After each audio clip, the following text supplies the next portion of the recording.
Good morning students, कैसे हैं आप। आज की इस वीडियो में हम हिंदी की पाठ्य पुस्तक पाठ 2 एक पौधे की समुद्र यात्रा के बारे में पढ़ेंगे। तो बेटा, इस पाठ का नाम एक पौधे की समुद्र यात्रा क्यों है, इसके बारे में मैं आपको अभी थोड़ी देर में बताती हूँ। और इस पाठ में हमें बताया गया है कि किस प्रकार चक्रवर्ती राजा सम्राट अशोक, तो सम्राट अशोक के बारे में आप सभी ने सुना होगा। तो अशोक ने किस तरह से गौतम बुद्ध के उपदेशों को पूरे भारत में फैलाया तथा भारत की धार्मिक संस्कृति का विकास किया।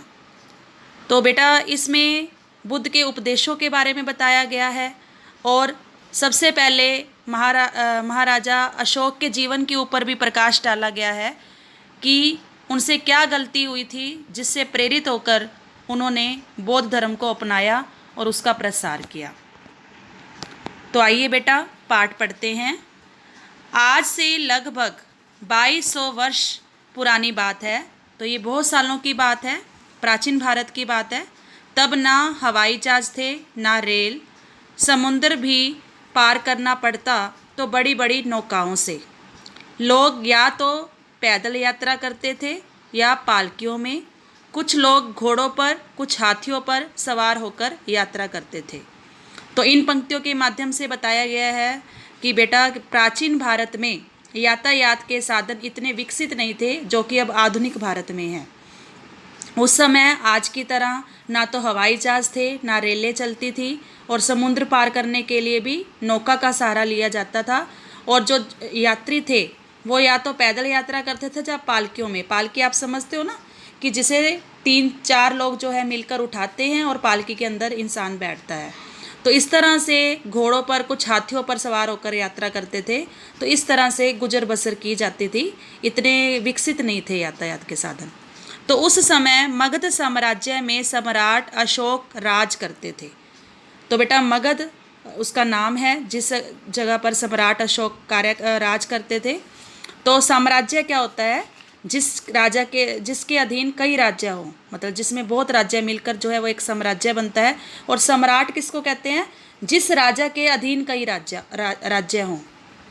तो मतलब कई राज्यों का जो राजा होता है वो सम्राट होता है, और साम्राज्य में एक से अधिक राज्य मतलब होते हैं शामिल, उसे साम्राज्य कहते हैं। उन्होंने अपने राज्य की सीमा पर स्थित छोटे से राज्य कलिंग को अपने राज्य में मिलाने के लिए उस पर चढ़ाई की। तो बेटा, क्या करते थे पहले राजा, कि राजा जितने उनके पास राज्य होते थे, जितना उनके पास धन होता था, उसको उतना ही बुलंद और विकसित राजा माना जाता था। जैसे अब हम आज के समय में कहें ना, अमीर की अगर हम परिभाषा करें तो क्या कहेंगे कि जिसके पास जितनी प्रॉपर्टी, जितने पैसे, जितना रुपया पैसा, जितने अन्य साधन जिसके पास ज़्यादा होंगे उसको अमीर माना जाएगा बहुत। तो उसी तरह से सबसे बड़े राजा किसे माना जाता था? जिसके पास सभी सुख साधन ज़्यादा मात्रा में होते थे। तो पहले के समय में राजा क्या करते थे कि अपने आसपास के राज्यों को अपने अधीन कर लेते थे, मतलब अपने कब्जे में कर लेते थे। तो कब्जे में करने के लिए उनको क्या करनी पड़ती थी? चढ़ाई। चढ़ाई का मतलब उन पर आक्रमण करके उनको हराकर अपने राज्य में मिला लेते थे। तो कलिंग नाम का जो राज्य था वो सम्राट अशोक की राज्य की सीमा के पास ही स्थित था। तो अपने आसपास की सीमा जो थी, अपने आसपास के राज्यों को ज़्यादा कोशिश रहती थी राजाओं की कि अपने राज्य में मिलाया जाए। तो उन्होंने चढ़ाई कर दी। तो चढ़ाई का क्या परिणाम निकला? घमासान युद्ध हुआ। नेचुरल सी बात है ना कि सामने वाली पार्टी पर, जब सामने वाले दल पर हम आक्रमण करेंगे तो वो भी तो अपने बचाव में कुछ ना कुछ कार्य करेगा। तो घमासान युद्ध हुआ, भयंकर युद्ध हुआ। इस लड़ाई में 1 लाख से अधिक लोग मौत के घाट उतार दिए गए। इतना नुकसान हुआ इस लड़ाई में कि लाखों में लोग मारे गए, और 1.5 लाख लोगों को बंदी बनाया गया। बंदी का मतलब क्या होता है? उनको कैदी बना लिया गया, पकड़ के रख लिया गया। तो इस तरह से लाखों में लोगों का जो है मतलब नुकसान हुआ। फिर अशोक यह नरसंहार देखकर बहुत दुखी हुए। तो नरसंहार का मतलब क्या होता है? नरसंहार का मतलब होता है कि लोगों को मारना। तो इस तरह से लोगों का नुकसान देखकर अशोक बहुत दुखी हुए। अशोक अपने साम्राज्य को बुलंद तो करना चाहते थे, लेकिन अंदर से वो ये नहीं चाहते थे कि इतना नुकसान हो। तो जब उन्होंने इतना नुकसान देखा तो क्या हुआ, इस नुकसान को, इन लोगों को मरे हुए को देखकर उनके मन को बहुत दुख हुआ। बहुत दुखी हुए वो। तो उन्होंने दुख में क्या किया, अपनी तलवार को तोड़कर नदी में फेंक दिया, और उस नदी का नाम क्या हो गया, दया। तो उस नदी का नाम दया क्यों पड़ा था, क्योंकि उन्होंने करुण भाव में आकर अपनी तलवार को तोड़ा था और क्या था कि उसको नदी में फेंक दिया था। अब बेटा इस युद्ध के बाद अशोक के मन में इतना पछतावा हुआ कि वह राजपाट छोड़कर भिक्षु बन गए। भिक्षु का मतलब क्या होता है, सन्यासी, भिक्षा मांगने वाला, भीख मांगने वाला। तो उन्होंने क्या किया, अपना राजपाट, सारे ऐशो आराम जो उनके जीवन में थे वो उन्होंने त्याग दिए और उन्होंने क्या कर दिया, सन्यासी का जीवन धारण कर लिया। राज मुकुट और राज वस्त्र त्याग कर उन्होंने पीत चीवर पहन लिया। पीत चीवर मतलब क्या होता है, सन्यासी के वस्त्र, पीले कपड़े। तो उन्होंने क्या है कि इस तरह से राजमुकुट, अपने राज वस्त्र जो राजा के वस्त्र थे, राजा का मुकुट था, सबका त्याग कर दिया और उन्होंने इस तरह से पीत चीवर पहन लिया। वह बौद्ध धर्म के अनुयायी बन गए। अनुयायी का मतलब क्या होता है, अनुसरण करने वाला, उसके उपदेशों को मानने वाला। तो उन्होंने किस धर्म को अपना लिया था, बौद्ध धर्म को अपना लिया था। अशोक के पुत्र महेंद्र और पुत्री संघमित्रा दोनों ने भी बौद्ध धर्म को अपना लिया। अब पिता ने जब इस धर्म को अपनाया तो क्या हुआ, बच्चों ने भी इसी धर्म को अपना लिया। तो महेंद्र ही आगे चलकर महिंद के नाम से प्रसिद्ध हुए।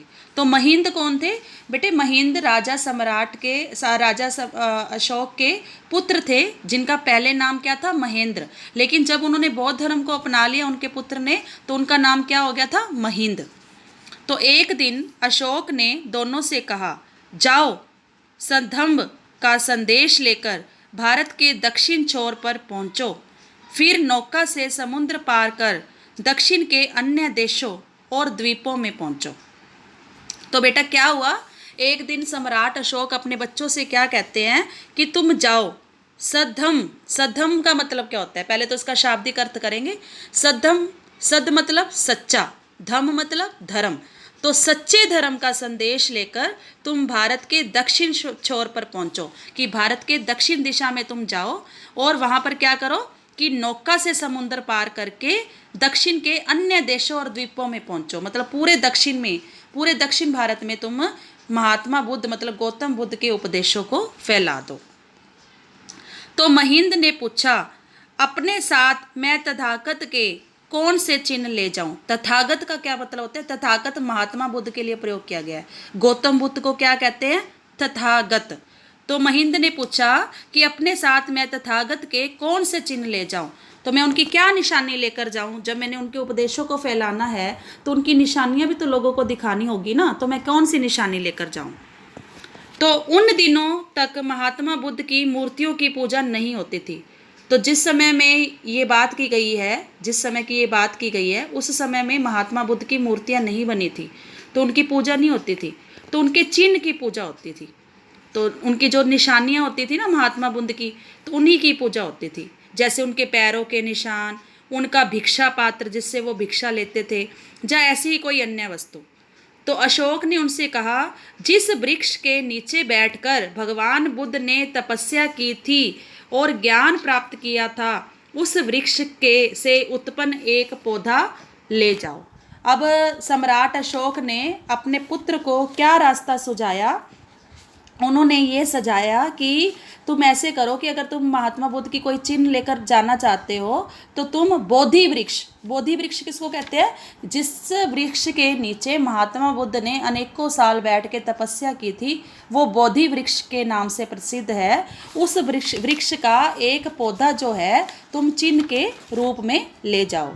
तो बेटा मैंने अभी आपको थोड़ी देर पहले ये बताया था कि बेटा इस पाठ के नाम का आपको मैं मीनिंग अभी थोड़ी देर तक बताती हूँ। अब यहाँ पर उसका मीनिंग जो है वो क्लियर हो रहा है, उसका अर्थ जो क्लियर हो रहा है, एक पौधे की समुद्र यात्रा, अर्थात बोधि वृक्ष के एक पौधे को समुद्र पार करके भारत के दक्षिण सिरे में ले जाना, इसी आधार पर इस पाठ का नाम जो रखा गया है, एक पौधे की समुद्र यात्रा। तो पौधा कौन सा था, बोधि वृक्ष का, और उसको कहाँ लेकर जाया गया, समुद्र पार करके उसको भारत, दक्षिण भारत में लेकर जाया गया। तो इसीलिए इस पाठ का नाम क्या रखा गया है, एक पौधे की समुद्र यात्रा। तो बोधि वृक्ष से उत्पन्न पौधा अपने साथ लेकर महिंद दक्षिण की ओर चल दिए। तो महिंद मैंने अभी आपको बताया कौन है महिंद, राजा अशोक के पुत्र महेंद्र। तो महिंद ने कई पर्वत लांघे, नदियां पार की, अंत में वह हिंदुस्तान के दक्षिण छोर पर पहुंचे। तो अंत में क्या हो गया कि वो दक्षिण भारत पहुंच जाते हैं। सामने अथाह सागर हिलोरे ले रहा था, अथाह मतलब जिसकी कोई सीमा ना हो। तो ऐसा बड़ा समुंदर जो है, सागर जो है, वो हिलोरे ले रहा था। महिंद एक बड़ी नौका में बैठकर आगे चल पड़े। तो अब महिंद ने अपना रास्ता कैसे पार किया, उस सागर को कैसे पार किया, एक नौका द्वारा। वहाँ उन्हें बहुत बड़ा द्वीप श्रीलंका मिला। तो अब कहाँ पहुँच गए थे महिंद, एक द्वीप में जिसका नाम था श्रीलंका। तो उस समय अनुराधापुर सिंघल की राजधानी था। तो अनुराधापुर किसकी राजधानी था, श्रीलंका। और श्रीलंका को किस नाम से जाना जाता था, सिंघल। उसका एक नाम और क्या था, सिंघल। तो वहाँ के राजा का नाम था देवनामपिय तिसा। तो देवनामपिय तिसा जो है किसका कहाँ के राजा थे, वो सिंघल के राजा थे। तो अनुराधापुर से जो है अनुराधापुर के राजा थे। अनुराधापुर से 8 मील दूरी पर मिहिंताले नामक एक छोटा पहाड़ है। अब देखिए बेटा, ये नाम आप नोट डाउन करते जाइए, कौन कौन से नाम आ रहे हैं। अभी मैंने श्रीलंका का आपको एक नाम और क्या बताया है, सिंघल। और अब किसकी बात आ रही है, अब हमारे सामने आ रहा है मिहिंताले। मिहिंताले क्या है, एक छोटा सा पहाड़ है, पहाड़ का नाम मिहिंताले है। तो ये मिहिंताले की क्या खासियत है, कहते हैं कि यहीं पर महिंद और देवनामपिय तिसा के बीच बैठक हुई थी, मीटिंग हुई थी। जब हम किसी राज्य में जाते हैं, किसी जगह पर जाते हैं, तो सबसे पहले वहाँ पर किससे मिला जाता था, राजा से मिला जाता था ना। तो वहाँ के राजा और महिंद के बीच में बैठक होती है। क्यों, महिंद किस उद्देश्य से गए थे वहाँ पर, महिंद जो है महात्मा बुद्ध के उपदेशों को फैलाने गए थे वहाँ पर। तो वो अपना पर्पस, अपना उद्देश्य किसके साथ पहले डिस्कस करेंगे, किसको बताएंगे, वहाँ के राजा को बताएंगे ना। तो महिंद ने लोगों को बौद्ध धर्म के सिद्धांतों का उपदेश दिया। वहाँ महिंद ने क्या किया, बौद्ध धर्म के सिद्धांतों का उपदेश दिया। यह श्रीलंका में बौद्ध धर्म की उपस्थिति का एक उद्घाटन था। तो ये एक स्टार्टिंग थी, उद्घाटन हुआ, आरंभ हुआ, शुभारंभ हुआ। तो महिंद ने सिंघल के राजा को बौद्ध धर्म का अनुयायी बनाया। पहले तो वो खुद बने थे अनुयायी, फिर उन्होंने क्या बनाया, उनको भी बना दिया, उनको भी शिष्य बना दिया। राजा के बौद्ध बनते ही प्रजा भी बौद्ध बन गई। तो जो राजा, देखो जो राजा काम कर रहा है उस कार्य का प्रजा पर भी प्रभाव पड़ेगा ना बेटे। तो प्रजा भी क्या है, प्रजा भी बौद्ध धर्म की अनुयायी बन गई। तो यह मिहिंताले आज एक तीर्थ स्थल बन गया है। आज वर्तमान समय में मिहिंताले जो है वो एक तीर्थ स्थान है। लोग वहाँ पर तीर्थ स्थान के नज़रिए से जाते हैं और वहाँ पर अनेक धार्मिक स्मारक है। स्मारक का मतलब क्या होता है, किसी के याद में बनाए गए चिन्ह। तो वो क्या है, धार्मिक स्मारक है, जो वास्तव में महिंद की श्रीलंका में उपस्थिति के स्मारक है।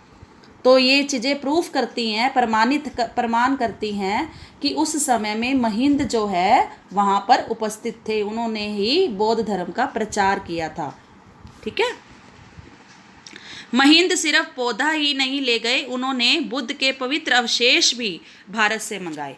अपने साथ तो वो पौधा ले गए थे, ठीक है ना। जब अशोक ने उनको सुझाया था कि तुम बोधि वृक्ष के एक पौधे को जो है चिन्ह के रूप में समुद्र पार करके ले जाओ, लेकिन उन्होंने क्या किया, फिर उन्होंने और भी अवशेष का मतलब क्या होता है, बची हुई वस्तु।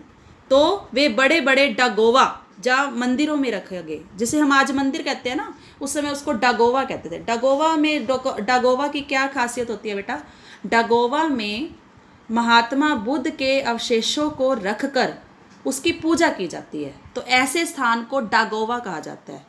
तो आपको एक तरह से इसका क्या अर्थ ग्रहण करना है, इसको क्या कहते हैं, मंदिर। मतलब ऐसा मंदिर जहाँ पर महात्मा बुद्ध के अवशेष हैं और उन्हें पूजा की जाती है। अब हम किसी भी मंदिर में जाते हैं, कृष्ण भगवान के मंदिर में जाएं, राम भगवान के मंदिर में, किसी भी देवता के मंदिर में जाए, तो उसी देवता की वहाँ पूजा होती है ना। तो डागोवा में क्या होता है, डागोवा में महात्मा बुद्ध के अवशेषों की पूजा होती है।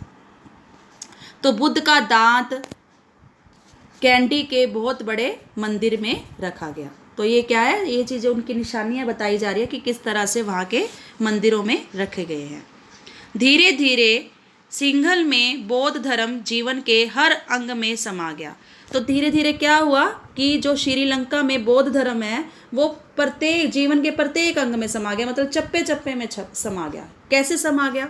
उनके नाटक, नृत्य, चित्र, संगीत, साहित्य, भाषा सब में बुद्ध के उपदेशों की रंगत समाई हुई है। मतलब अगर हम किसी भी चीज़ की बात करें ना, चाहे भाषा की, साहित्य की, साहित्य क्या होता है? जो भी संचित कोश होता है भाषा का, जा किसी भी जो हमारे पूर्वज हमारे लिए लिख गए हैं, हमारे लिए छोड़ गए हैं, तो उसका जो संचित कोश होता है उसे क्या कहते हैं? साहित्य कहते हैं। तो बेटा ये जो सभी संगीत, नृत्य, चित्र, इन सब में किसकी झलक दिखाई देती थी? महात्मा बुद्ध की। कहते हैं सबसे पहले बुद्ध की मूर्तियां श्रीलंका में बनी। तो यही सिंघल ही, श्रीलंका ही एक ऐसा स्थान था जहां सबसे पहले जो है महात्मा बुद्ध की मूर्तियां बनी थी। भारत में तब तक बुद्ध की मूर्तियां नहीं बनी थी, तो तब तक कहीं पे भी भारत में मूर्तियां नहीं बनी थी। पर सिंघल की मूर्तियां जो है, सिंघल के शिल्पकार जो है बड़े कुशल थे, परफेक्ट थे, अपने काम में कुशल थे, निपुण थे। उनकी बनाई हुई बुद्ध की मूर्तियां दूर दूर तक जाती थी। कहाँ कहाँ जाती थी? वर्मा, थाई देश, कंबोज और चीन तक। कहते हैं थाई देश का प्रसिद्ध पन्ने का बुद्ध, तो वहाँ पे एक पन्ने का बुद्ध नामक जो मूर्ति है वो भी कहाँ बना था? जो है वो भी श्रीलंका में बना था। सिंघल में दीवारों पर चित्र बनाने की कला भी बहुत विकसित हुई। तो यहाँ पर और किस कला को जन्म मिला कि दीवारों पर जो चित्र बनाए जाते हैं वो भी कला यहीं पर उभरी। सिंहगिरी या श्रीगिरी, सिंगरिया जिसे कहा जाता है, जैसे ऊंचे पहाड़ पर बने किले के नीचे अनेक चित्र बने हैं। वे अजंता की भित्ति चित्रों की तरह ही विश्व विख्यात है। विश्व विख्यात मतलब विश्व मतलब संसार, विख्यात मतलब प्रसिद्ध, पूरे संसार में प्रसिद्ध है। तो इस तरह से बोधि वृक्ष की एक शाखा ने बड़ा चमत्कार घटित किया। सम्राट अशोक के पुत्र महिंद ने वहाँ एक तरह से भारत के हृदय के एक अंश को ही स्थापित कर दिया। तो बेटा इस पंक्तियों के माध्यम से हमें यह बताया गया है कि चमत्कार घटित गया। चमत्कार किसको कहते हैं? आप मुझे ये बताओ कि जो भी कोई कार्य है हम श्रद्धा से करते हैं, हम मन से करते हैं, उसमें एक अद्भुत चमत्कार उत्पन्न हो जाता है। क्योंकि कहते हैं कि हमारी जो भावना होती है ना किसी कार्य को करने के पीछे, उस भावना से ही वो कार्य जो है सफल होता है। किसी भी कार्य को सफल करने का जो मतलब श्रेय होता है वो किसको जाता है? हमारे मन की भावना को जाता है। अगर हमारे मन में भावना अच्छी है ना उस कार्य को करने के लिए, तो हमें उसका अच्छा रिजल्ट मिलता है, अच्छा नतीजा मिलता है। तो अगर हमारे उस काम को करने के पीछे हमारी बुरी भावना है तो हमें उसका बुरा रिजल्ट मिलता है। तो इसी पाठ में यही बताया गया है कि अशोक ने मतलब उस नुकसान से प्रभावित होकर जब क्या है कि बौद्ध धर्म का प्रसार किया, अपने बच्चों को भी उस रास्ते पर चलाया, तो एक दिन क्या हो गया? एक दिन सम्राट अशोक की वजह से जो है हमारे देश का, हमारे भारत का नाम ऊंचा हो गया।